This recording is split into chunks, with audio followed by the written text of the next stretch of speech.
আসসালামু আলাইকুম রহমতুল্লাহ। প্রিয় দর্শক শ্রোতা, আজকের ভিডিওতে আমরা একটি গুরুত্বপূর্ণ বিষয় সম্পর্কে আলোচনা করব ইনশাআল্লাহ।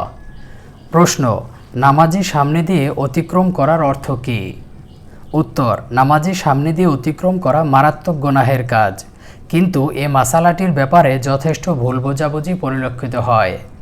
নামাজি সামনে দিয়ে অতিক্রম করার অর্থই অনেকে বোঝে না, ফলে অহেতুক বিভ্রান্তি সৃষ্টি হতে দেখা যায়।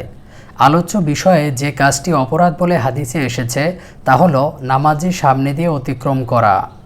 অতিক্রম করার অর্থ হলো একদিক থেকে অপর দিকে যাওয়া।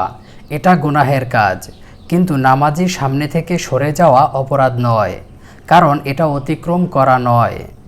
এই অতিক্রম আর সরে যাওয়ার মধ্যে পার্থক্য করতে না পারার কারণে অনেক সময় অনেককে নামাজি সামনে থেকে সরে যাওয়া ব্যক্তিকেও তিরস্কার করতে দেখা যায়।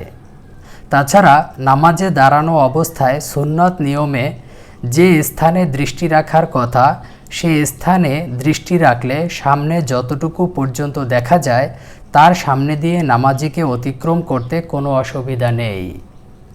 হিসেব করে দেখা গেছে নামাজি সম্মুখের 6 হাত পর্যন্ত নিষেধাজ্ঞার আওতায় আসে। 6 হাত রেখে তার সামনে দিয়ে অতিক্রম করলে তাতে আর দোষের কিছু থাকে না। আশা করি বুঝতে পেরেছেন।